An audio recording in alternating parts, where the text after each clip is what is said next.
on the news tonight. Buhari returns to Abuja. We recorded over 12.9 million cyber attacks on presidential poll, says FG. Gbajabiamila denies lobbying for chief of staff position in Tinubu's government. Buhari's government has history of disobeying court orders. Falana. Also, APC chairman's mother, police declare Bauchi rep Yakubu Shehu wanted. And going to the next, DSS Atkirikiri prison after Lagos, after threat to Oshibaju daughter's life. We're also brought to you, kidnappers in Southwest Forest, hunters. And lastly, Osimhen and partnership with his other player, Kwab wrestler, very efficient. This is the news coming from BGI TV Current. Kindly subscribe and click on the notification bell. Select option all to access our broadcast. I am Morire Rabila Lawal. Now the news in detail. President Muhammadu Buhari is back to Abuja from his hometown, Daura, Katsina State, where he had gone to cast his vote for the gubernatorial and state assembly elections that was postponed to March 18, 2023. While in Daura, the president received the governor of Imo State, Hope Uzodinma, and the All Progressive Congress APC gubernatorial aspirant of Kano State, Nasiru Gawuna, and also had a party with his former classmate who visited him as his resident. The president also inspected a guard of honor at Umaru Musa Yaradua International Airport shortly before his departure. He is expected back in Daura on Friday for the gubernatorial and State House of Assembly elections on Saturday. Going on to the next story. The federal government has revealed that not less than 12.9 million cyber attacks from within and outside the country were recorded during the just concluded presidential and National Assembly elections. The Minister of Communications and Digital Economy, Professor Isa Pantemi, who disclosed these, said on elections day alone, over 6.9 million attacks were recorded. He announced the attacks were successfully blocked owing to the sophisticated infrastructure on grounds by different agencies of government charged with the responsibility of protecting the nation's cyberspace.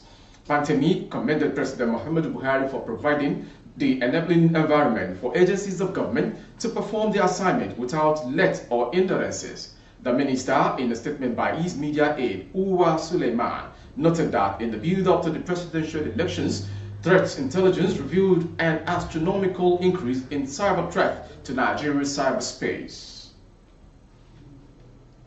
Going on to the next story.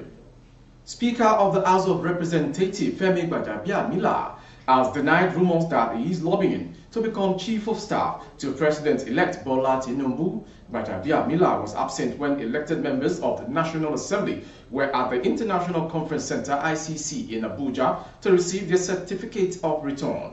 There were reports that Gbajabiamila's absence was because he is eyeing a Chief of Staff position when Tinubu is sworn in by May 29, 2023. However, speaking with journalists in Abuja on Monday, Gbajabiamila denied the report. I don't know anything about the Chief of Staff team, Gbajabiamila said. All I heard was that I didn't come here last week to pick up my certificate, and for that reason, somebody conjectured that must be about something about Chief of Staff. I was in Lagos and I could not leave Lagos because I was campaigning for my party. That's number one. Going on to the next story. Human rights lawyer Femi Falana said that President Muhammadu Buhari-led federal government has a history of disobedience to court orders. Falana stated this while speaking in an interview with Channels TV Politics Today on Monday. He said it is very sad. I do hope that this outgoing government would comply with the judgment in the totality. Falana, who berated the federal government for disobeying the Supreme Court order, said the federal government has not instructed banks to begin the issuance of collection of old banknotes. He said the central bank has now been asked to make a statement allowing banks to comply with the judgment of the Supreme Court.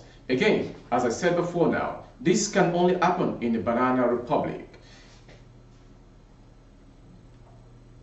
And to the next story on the world news this hour. The Bauchi State Police Command has declared a House of Representative member, Yakubu Abdullahi Shehu, wanted for alleged murder. The security agency also placed a bounty of 1 million naira on the lawmaker representing Bauchi Federal Constituency. Shehu was elected on the platform of the People's Redemption Party, People's Redemption Party, but defected to All Progressive Congress. A special police gazette bulletin CB2685/BSX/ the number was issued on Tuesday by Police Public Relations Officer SP Ahmed Wakil. The bulletin said that the Nigerian Police Force, under the authority of the Inspector General of Police, Usman Al-Kalibaba, is searching for Shehu.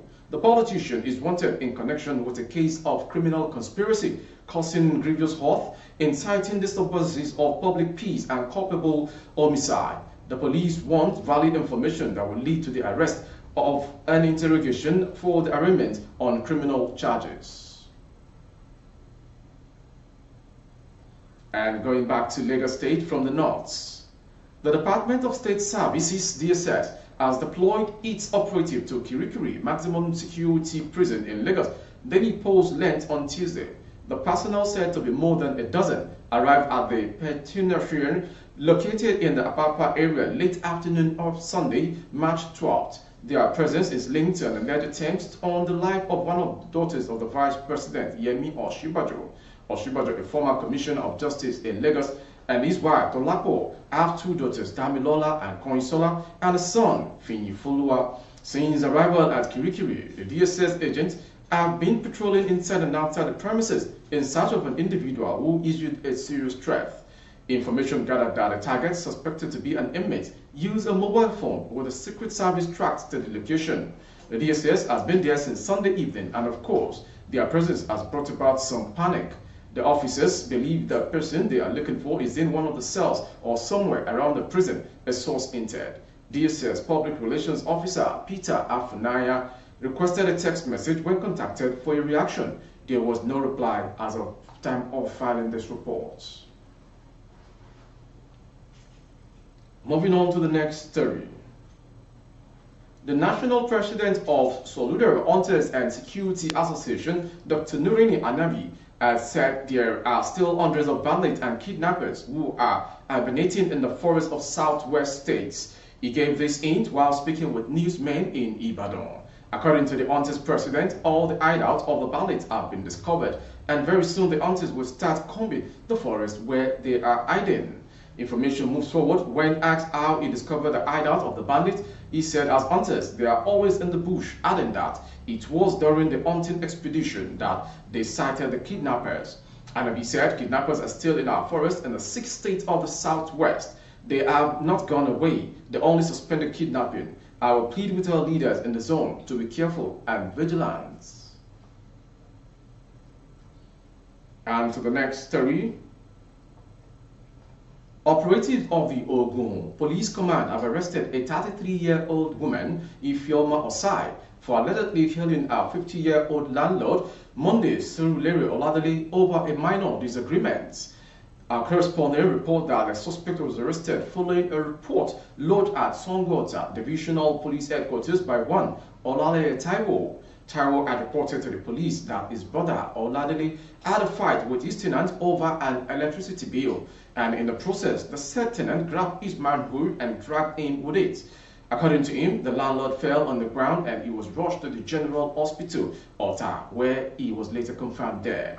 The police spokesperson, Abimbola Oyemi, on Tuesday said following the report, the DPO Ota Division, Saleh Dahiru, led his detective to the scene where the suspect was promptly arrested and taken to custody for investigation. Upon interrogation, the suspect claimed that the deceased asked her to pay for electricity bill, but she insisted that until water is directly connected to her apartment, as promised by the landlord before she packed in, she will not pay electricity bill or pay any other utility bill. The deceased subsequently slumped and he was rushed to the hospital where he was confirmed dead. Oyemi quoted the Commissioner of Police, Frank Omba, to have ordered the immediate transfer of the suspect to the Police Headquarters Homicide Section of the State Criminal Investigation Department for further investigation and diligent prosecution. Moving on to the next story coming from the foreign. The International Criminal Court will open 2 cases against Russian officials over the invasion of Ukraine, the New York Times reported on Monday. A spokesman for the Office of ICC Prosecutor Karim Khan said it offers no comment about this story.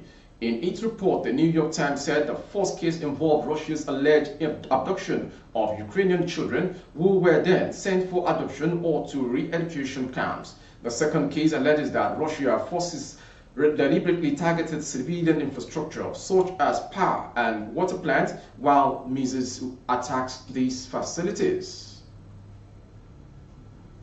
To complete the story for this hour, which is the world news, is a sports story. Real Madrid coach Carlo Ancelotti has described Victor Osimhen's partnership with Napoli teammate Atkirikiri as very efficient. Osimhen and Atkirikiri have been key to Napoli's push for a 4th Serie A title since 1989-1990 season. The Super Eagles striker has scored 19 goals, while his counterpart has 11 in Serie A this season. Speaking to Sky Sport Italia on Tuesday on the eve of the second leg of the Champions League round of 16 against Liverpool, Ancelotti gave his thoughts on the Napoli striker duo. The players are a great player, he's doing well with Osimhen. They are very efficient. The former AC Milan coach praised Italian clubs for their performance in the Champions League this season so far. That ends the world news this hour from BGI TV Current. Before we go, some major headlines. Buhari returns to Abuja from hometown, Dara. We recorded over 12.9 million cyber attacks on presidential poll, FG. Gbajabiamila denies lobbying for chief of staff position during Tinubu's government. Naraswa Buhari's government has history of disobeying court order, Femi Falana says. And on sport, Osimhen and partner are very efficient. That's coming from the sport. For more updates on our YouTube handle, the handle is BGI TV Current. Kindly subscribe and click on the notification bell. Select option all to access our broadcast. For more updates of your advert placement of your goods and services, coverage of events and functions, please dial the phone number streaming on the screen for advert placement only.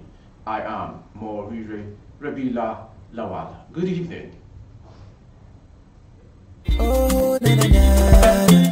If you want to know what's going on in city, or you want to listen to the latest news and gist, no stress, oh, just tune to BGI TV. BGI TV, you're one in a million.